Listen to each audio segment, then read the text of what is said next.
If you ask most people of a certain age, who was the first British person to go into space? They will tell you that it was Helen Sharman in 1991. If you ask them, who was the first British person to land on the moon? They will always give the wrong answer, unless they say that no British person has ever walked on the moon. Well, that's the official truth. What they won't tell you is that just before the collapse of the Soviet Union in 1991, there was a top-secret mission to the moon. While the majority of the world's population believed that the Soviets had no connection with Western Europe, it was a lot more civilized than all of that. Yes, the Cold War had made us enemies on an official level, but we were hardly enemies on a personal level. After all, the Russians and us Brits both came under attack from Hitler just 50 years previously, so the flame of friendship was still there to be kindled. I can't disclose to you everything that I know about this. After all, most of it is still bound under the Official Secrets Act until 2040, after which they will most likely extend it by another 50 years. And nor do I have any proof. The few documents which were assigned to me were confiscated, and I had witnessed them destroyed in a furnace beneath Whitehall. I can tell you when it was and where it was launched from though. It was in the middle of June 1989 when I was first chosen, if you can call it that. I can't recall the exact date, but I do remember that at the time I just went along with it. The two men who came into my study unannounced told me that I was required in the most verbally forceful way that you can imagine. I didn't believe them at first. I thought it was just another university joke, but I thought I would see how far it would go. They walked me to the car which had parked directly outside the entrance to the main building. I didn't take notice of what it was at the time, but it was probably a Jaguar XJ12, judging by the shape and jet black color. The entire journey as I sat in the back seat was in silence, other than a couple of times when the man in the passenger seat answered a call on the CB radio which was fitted into the dashboard. My thoughts changed when, only an hour later, I found myself sitting at a table in the small windowless room all on my own, somewhere in Westminster. The lack of windows was certainly compensated for with the quality of carpet, and I remember that much. Without warning, the door opened and about a dozen people walked in. They were all middle-aged or older. Some were Russian, judging by their accents, and they all were clutching folders overflowing with documents while talking very aggressively amongst themselves. They didn't acknowledge me, at least not immediately. A lot of what was said went over my head. It was all political babble to me. They used terms which I wasn't familiar with, at least not in the context they referred to them in. I remember one specific phrase that one of the older men said, in a strong Russian accent. The last time a human being set foot on the moon was on the 14th of December 1972. That was almost 20 years ago. We must know if they're still up there. I was confused. Everybody knows that all 3 crew members from Apollo 17 returned home safely. There is no doubt over that. There was a brief silence as the others looked at each other, hoping for somebody to say something to break the silence. I don't know why I did it, but my naivety got the better of me. Sorry, I thought all 3 of the Apollo 17 crew came back to Earth. Everybody stared towards me as if I had just said something disgusting. The older man stared at me before answering my question.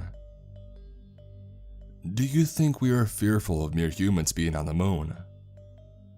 I felt silly. My mind darted between many different ideas, but he was right. It was over 20 years ago. If they had been left behind, they would have run out of oxygen and supplies within days, and would have perished soon after. This wasn't a good start for me. He leaned forward and he addressed me directly in a lowered tone of voice. You have nor ever will have, any idea of what we know was up there. I said nothing, partly to avoid making myself look foolish, but also because the atmosphere in the room was so tense. He handed me some stapled pages from his folder. I assume that you were not briefed about this meeting, comrade. I wanted to correct him on his use of the term comrade, but I decided to just read the document instead. I don't remember word for what it said, but the front was emblazoned with classified at level 7, and nothing else. I turned the page and there were a series of black and white photographs. The images were not only disturbing but horrifying. The first one was a landscape image, taken on the lunar surface, but with some sort of structure visible in the distance. The second image was a lunar lander, but it looked like it had been sliced open from top to bottom. No jagged edges or debris lying about, just cut in half. All I remember was some Cyrillic characters on the side which remained. The third image was the most disturbing. It was a very basic spacesuit laying on the lunar surface with the mangled, icy remains of its occupant scattered around the broken visor. It almost looked as if he had been ripped out of his suit, through his visor at a very high speed. The fourth image showed several other spacesuits laying on the surface, maybe 75 yards away from the camera. I certainly wasn't expecting to see this. I wanted to go outside and throw up, but I held it back at least until the meeting was over. Russian lunar landing, October 1968, he said, as I glazed at the horrific images. Those Americans thought that they would get to the moon first. They thought Russian technology was inferior. They were wrong. One of the British men sitting across the room stubbed out his cigarette on the table. For Christ's sakes, Kratsov, stop with all the commie propaganda and get to the point. The older man, who I now know as Kratsov, didn't hesitate to slim down his story. Okay, so we landed on the moon in 1968, only about 6 kilometers from where Apollo 17 landed in 1972, but nowhere near any of the other American moon landings. We know that they landed safely, but radio contact was lost about 5 hours after they landed. We assume that it was a mechanical failure of the plutonium fuel cell. They couldn't take off or communicate. It was both a victory and a loss for Russia. This was a secret mission, so everybody involved just carried on as normal after. Death was nothing new to them, no matter how many times that they saw it. I started to join the dots in my head, but I remained fixated on what Kratsov is saying. The Americans landed their manned lunar module in July 1969, and then 4 more than the last one in December 1972. And it was on December 22nd, 1972 that we were told. Kratsov looked over to one of the other men who had all remained silent. He spoke with a Texan accent, but with a very deep and authoritative voice. Yes, as soon as we were sure, we notified the Kremlin immediately. He paused as he rifled through some of his notes. There had been a discovery by the crew on board of Apollo 17 of an unknown lunar module.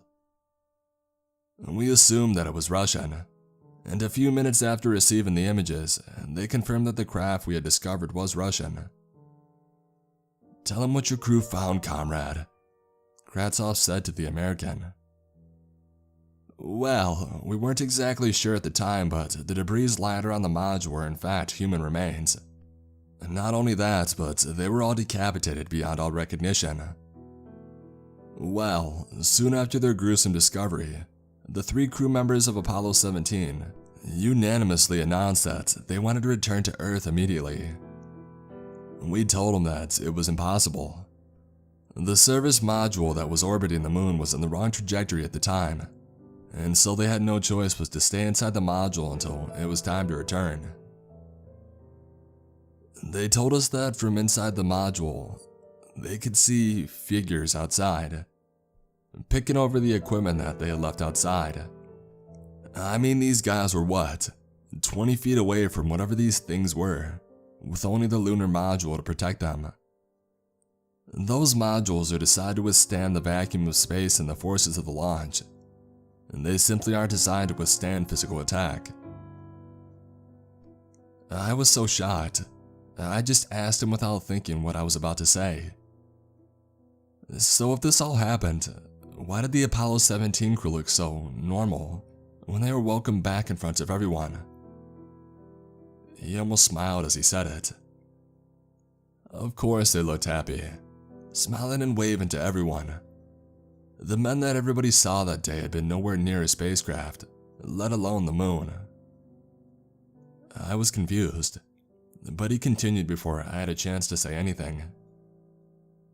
Those men were in no fit state to be in the public eye when they came back, so we thought we would get some actors to take over all their PR and celebrity status until they got better. Unfortunately for them, they never did get better. I mean, physically they were fine, but mentally, forget it. Their minds were gone. Half of the time they had to been sedated just to get them to sit down and eat. Wouldn't stop talking about seeing these figures everywhere. And when one of them finally told us about them, well, it wasn't pretty. He said they were like an opaque shadow, but with such a menacing stare. He said one of them looked right at him as he peered out of the lunar module. I think he meant he stared right at it, because from what he said, they did not have eyes. He said that they just stared straight into your soul, plundering all your thoughts and projecting fear and terror into your mind. We still don't know a lot about what had happened up there. All we have to go on are the pictures and not much else.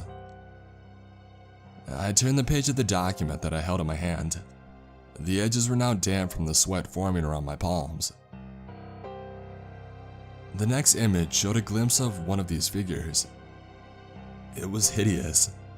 It was nothing more than a very dark shadow, but with a very distinctive outline and limbs, if you can call them that. It's hard to tell from the angle from which the photograph was taken, but I would guess that these figures were about 9 or 10 feet high. So what do I have to do with any of this? I asked him. One of the other men quickly replied. As a professor of psychology, we need to be certain that if the crew of this next mission are affected in any way, that you will be able to cure them. I was shocked. I still don't know what this had to do with me. I still fail to understand why you feel the need to involve me with this. A few of the men started looking at each other before Kratsov just came out and said it. We have our reasons for selecting you. We have studied your case file extensively, and we are satisfied that you meet all the necessary criteria for this task. I stood up in anger. That's ridiculous. You mean to say that just because I spent 18 months working in a mental asylum, suddenly I'm qualified to cure your crew after they see things that go beyond the human imagination, 20 feet away from them, while they're 250,000 miles away from another living soul? You obviously have no idea how psychology works, do you? Why on earth would you want to send anybody back there? The last crew in 72 barely made it back alive, if you call being spoon-fed your dinner at the age of 39 a life. Kratsov wasn't entirely pleased, but I refused to go ahead with this. Okay, tell you what. Take these documents, read through them carefully, and if you change your mind, let us know. My mind was already made up. I wasn't going to take on this assignment, but I took the documents anyway to avoid further confrontation with Kratsov or the others. I was then driven back to my university by the 2 suited goons who had brought me all the way to London. I will admit, I did consider it once I had had the time to let it sink in, but I decided that hearing first-hand accounts of evil, ungodly figures from intelligent men who had had their minds pulled apart by some otherworldly force just wasn't for me. I still remember the launch details and the number of crew members though. It was launched from the Okhotsk launch site in Russia on the 22nd of December 1990. There were 3 crew members, 1 British and 2 Russians. I can't recall their names though. I thought no more about it and I filed the documents away in a box folder in my study. In January of 1991, a day or 2 after we returned from the Christmas break, I received a phone call. I was to be picked up the next day, and I was to bring with me the documents that I had been given about 7 months before. I reminded them that I wanted nothing to do with this. They understood and they respected my wishes. They agreed that I would not have to conduct any psychological experiment, but I was still to attend tomorrow. As planned, I was picked up by the same 2 goons who had dropped me off the last time, both still as talkative as before. I brought my briefcase with me containing the documents as requested. On arrival to Whitehall, I wasn't taken to the small room with no windows. I was instead taken downstairs into the cellar. Kratsov and a few of the others were there too. "It's good to see you again, comrade." In a way, I was confused by his ambiguity. What did he mean by, in a way? Yes, well, I was told that I wouldn't need to conduct any psychological treatments, so why am I back here? He paused before looking up from the ground. "The mission was a failure." I thought about something to say. "Power or communication problems," I replied gingerly. Kratsov sighed. "Neither, unfortunately. The equipment was fine, until after we saw what happened to them on the video link monitor. I felt ice cold with fear over what he was about to tell me. The figures, they were not only still there, they were waiting for them. As soon as they landed, they hardly had time to turn off the navigation computer before the whole thing was ripped apart." I tried to think logically for a moment. These were figures that we were talking about. What if there was a mechanical failure? What if? Kratsov interrupted me. "There was no failure, and I'll tell you how I know. Those figures are just the foot soldiers. They have been warned off of the moon twice. There are no more warnings. If we do return, they will class it as an act of war, and I don't mean one with guns and bombs. This will be a war on the psyche of the human mind. Nobody can imagine what this is like." I couldn't think of anything to say. The module landed on the lunar surface at 3:45 a.m. on Christmas Day, 1990. At 3:47 a.m., the crew were seen on video link as they were decapitated in their lunar module. At 3:48 a.m., all of the high-speed line printers at Mission Control just printed the same text again and again, warning us to stay away from the moon, with great details of the consequences if we do not heed their warning. I was both angry and fearful. I was angry as to why they would send 3 innocent men to their inevitable death 250,000 miles away to be torn apart by these figures. But I was fearful for what we would all suffer if another moon landing took place in the future. "So, what do we do now?" I asked Kratsov. "You have the documents." Kratsov stood there with his hands out. I took them from my briefcase and I handed them to him. "No copies. You have not duplicated these." I shook my head as I regretted not doing so earlier. He walked down the corridor to a small room which contained a metal chute. He lifted the metal lid and an orange glow filled the room, along with a wave of hot air. He loosely rolled up the documents and threw them into the chute, leading to the furnace before the lid slammed back over it. That was the last trace. As long as you have made no duplications officially, that mission never took place. He immediately went back into the corridor. I followed him, closing the door to the furnace room behind us. "You can find your own way home, comrade." He reached out to shake my hand. After what I had just heard and done, I shook his hand instinctively without thinking. Please don't imagine our paths won't ever cross again, comrade. We may need you again one day, but next time your assistance would be mandatory, he said as he turned and he walked away. It wasn't until 1997 when I met Kravtsov again. Our meeting wasn't deliberate, but I had a feeling that it wasn't accidental either. At the time, most of the secret work that I used to do in the 80s and early 90s had concluded. The agencies had all been dissolved, along with the Soviet Union, and so there is very little secret work available on this side of the Atlantic. I worked in various institutions over the years, most of them run by the NHS. I did some studies on patients in Broadmoor just for under a year. Contrary to those who believe that it's a prison, it's actually a high-security hospital. The only difference between it and any other NHS hospital was the absence of the patient's right to refuse treatment. Now don't get me wrong, I never conducted evil, twisted experiments like you would see in the house on Haunted Hill, or the horrors of Dr. Mengele in 1940s Germany.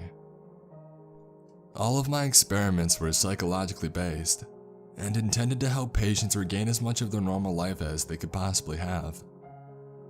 Officially, they could not refuse treatment, but I always gave my patients the chance to opt out whenever they felt like it. I was at a psychology convention in West London. It was on for a few days, so I was staying in a hotel near Stonebridge Park. You'll have to forgive me for not remembering the name of the place, but it was almost 20 years ago. I was in a bar attached to the conference center one evening, talking to professors from other universities when I heard him. "Comrade, over here." It was Kravtsov. What was he doing here? An ex-Soviet military commander at a British medical convention. I excused myself from the group that I was talking to. They shared some strange looks with each other when I seemed to respond to the calling of comrade. After all, I had never discussed what had happened 7 years earlier with anybody. I walked over to Kravtsov. He was holding a brandy glass in one hand and had the smoking stub of a thick cigar in the other. He was dressed differently to the last time that I had seen him. He certainly looked more like a civilian now. He no longer wore the dark green blazer adorned with multiple military medals on his chest. "Kravtsov, what are you doing here?" He had a surprised smile on his face. "Well, I'm not here for your psychology diagnosis if that's what you mean." I was surprised at how human he seemed compared to the last time that we had met. I can only presume that the collapse of the USSR had lightened his mental workload. We sat down at a table on the less crowded side of the bar. "So, like I said, what are you doing here?" I asked him. Well, I contacted your university, but they said you were no longer teaching there. So I made a few phone calls, greased a few wheels, and I found out that you were going to be here for the next couple of days." It seemed like he had certainly made an effort to find me. My presumption that our meeting that evening was no accident was confirmed. "So, what are you doing now?" I asked him. "Well, when Mother Russia began to fall apart, I did what any smart man would do in that situation. I took advantage." He chuckled as he took another sip of his brandy. You could see the inquisitive look on my face. He put his brandy glass on the table, leaned forward, and he continued to tell me. "Well, let's just say that some countries east of Europe, but west of Russia were able to get a discount on surplus military hardware." He winked as he relit his extinguished cigar. "I was responsible for liquidating assets, mostly military hardware. Tanks, aircraft, trucks, weapons, ammunition. You get the picture. So, my instructions were simple. Sell what you have for the best price you can get, and forward the money directly to Moscow." It made sense to me. After all, what would the largest communist state want to do with hundreds of thousands of vehicles and hundreds of millions of rounds of ammunition when it's in the process of falling apart eternally. I think I can guess what happened next, I told him. Perhaps, but there's no harm in telling you anyway. So, leaders from all over Eastern Europe and the Baltics could now buy the best military hardware in the world for a fraction of what it would cost them to manufacture. But there was a problem. How to transfer the payment. Banks asked too many questions, even in Russia. Kratsov took another sip of his brandy. I told them straight. I would only accept payment in gold bullion or US dollar bills. No compromise. And the rest was simple.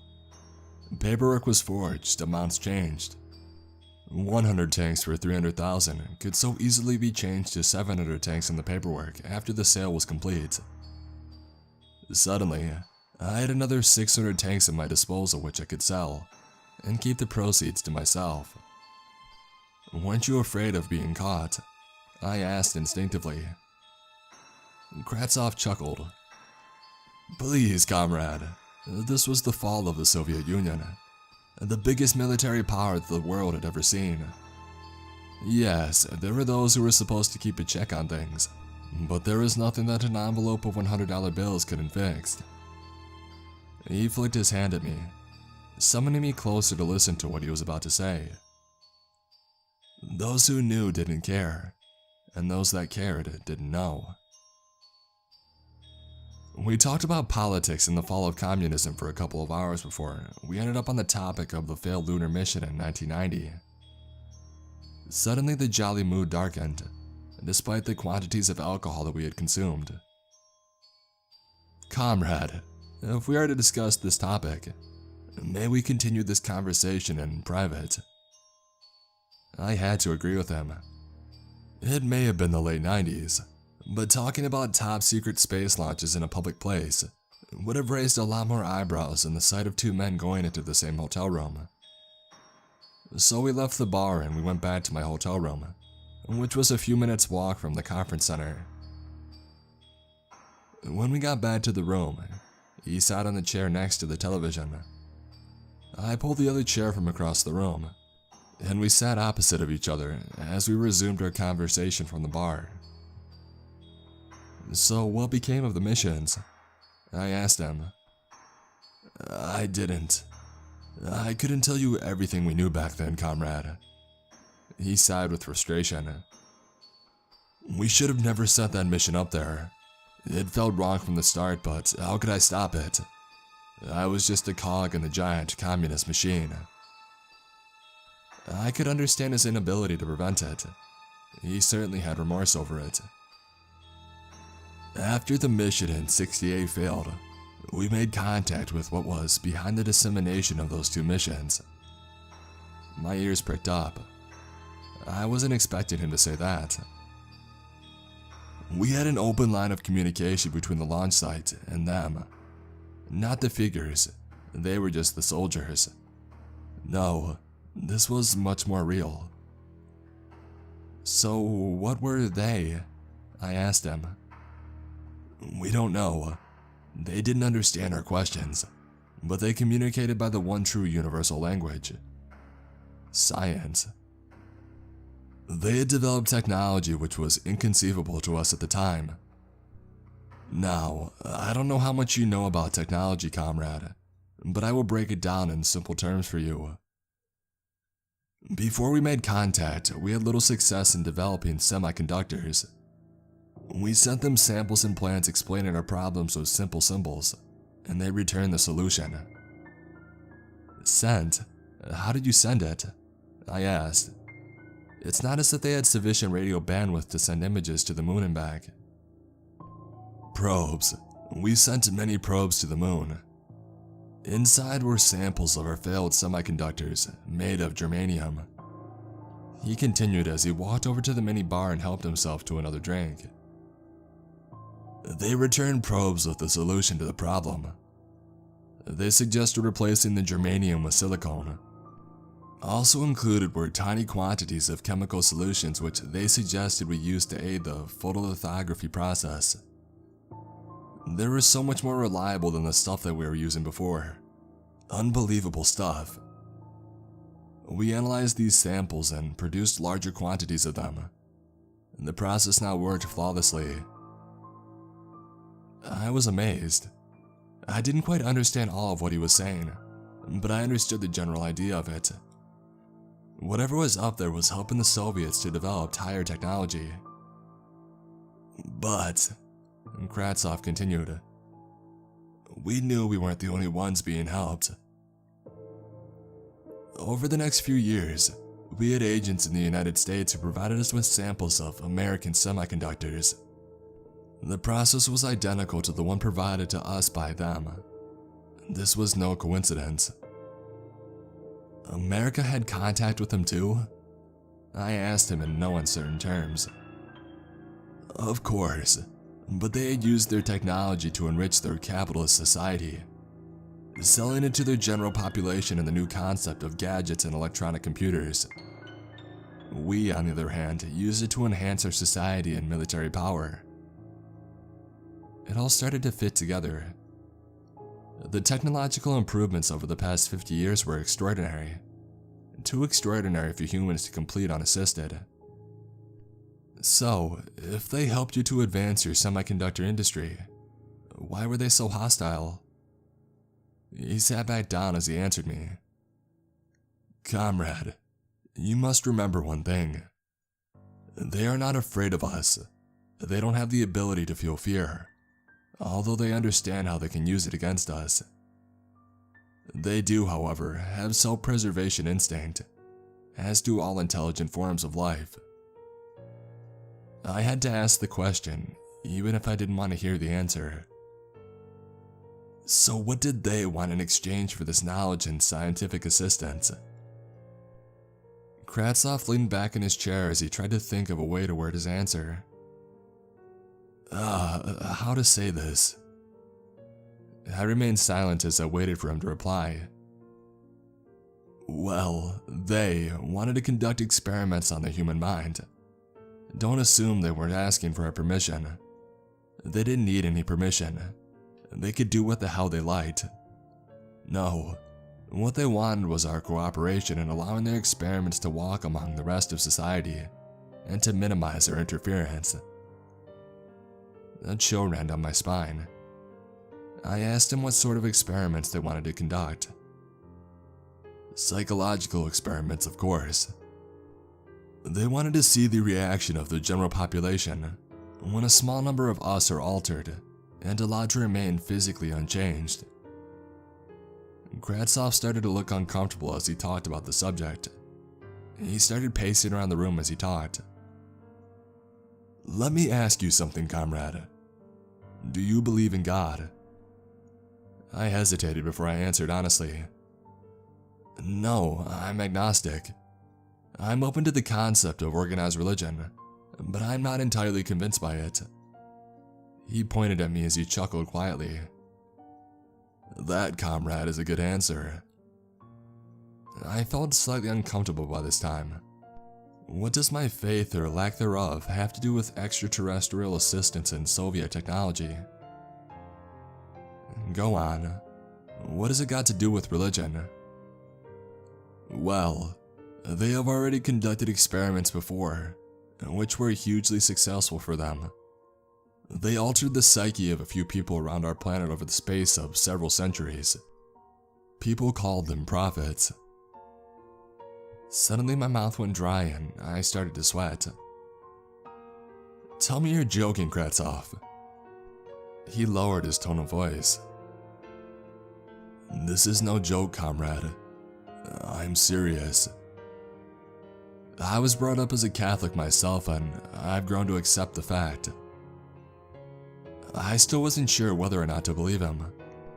I don't think that he was lying to me, but he may have been mistaken or interpreted it incorrectly somehow.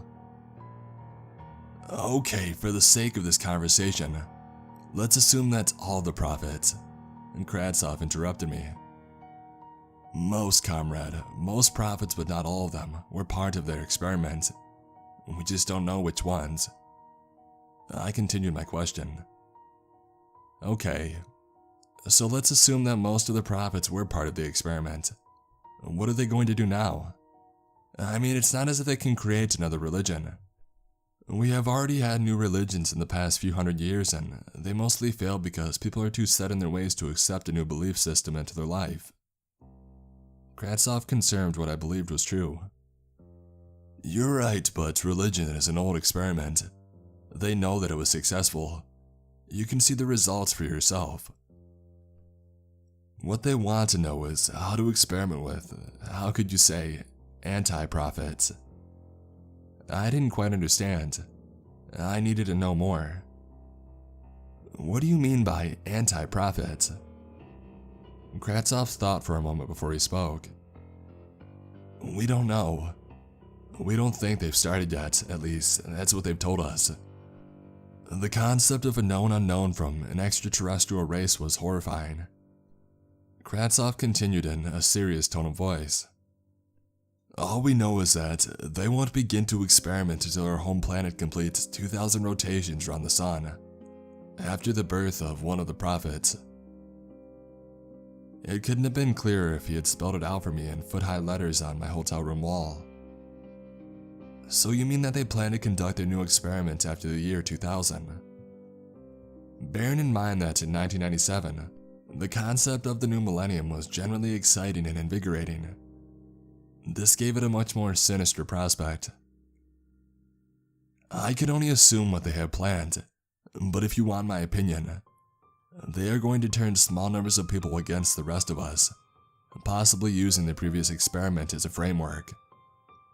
However, because of how widespread the last experiment was, and how many people find comfort in it, it will be almost impossible to isolate and eliminate. My mind was all over the place by now. I was trying to comprehend what Kravtsov knew. So, what will be the outcome? I asked, not expecting a direct answer. Kravtsov looked worried. I don't know. I just think that we need to be aware that the next time that we are attacked, it will be by those from our own species. Not for land, money, or even freedom, but for a false ideology which was given to their ancestors several hundreds of years ago, by the results of an experiment by extraterrestrial beings for reasons we can't begin to understand. After that point, the conversation drew to a close. But like all Russians, Kravtsov didn't want our meeting to end on a low note. We talked about topics closer to home for the next hour or so. Football, television, our families, and so on.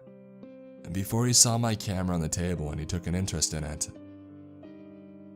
At the time, I was a keen amateur photographer, so I took my camera to London with me, even though it stayed in my hotel room the whole time. He asked me to take a photo of him. I don't usually take photos of people. Landscapes and architecture were more my subject of choice. I took a few photos of Kravtsov. We had another drink and then he left. I remember him saying that he would like a copy of the photos next time we would meet. I wish that I would have kept in contact with him. Back in those days, it was impossible to maintain contact with international acquaintances. Obviously, there is no Facebook or Twitter, and you just can't try and speak to every Kravtsov you find in the telephone book. It's not quite as common as the English names Smith or Jones, but it's certainly not uncommon. Maybe it's more like the Russian equivalent of Wilson or Roberts. Sadly, I never saw Kravtsov again.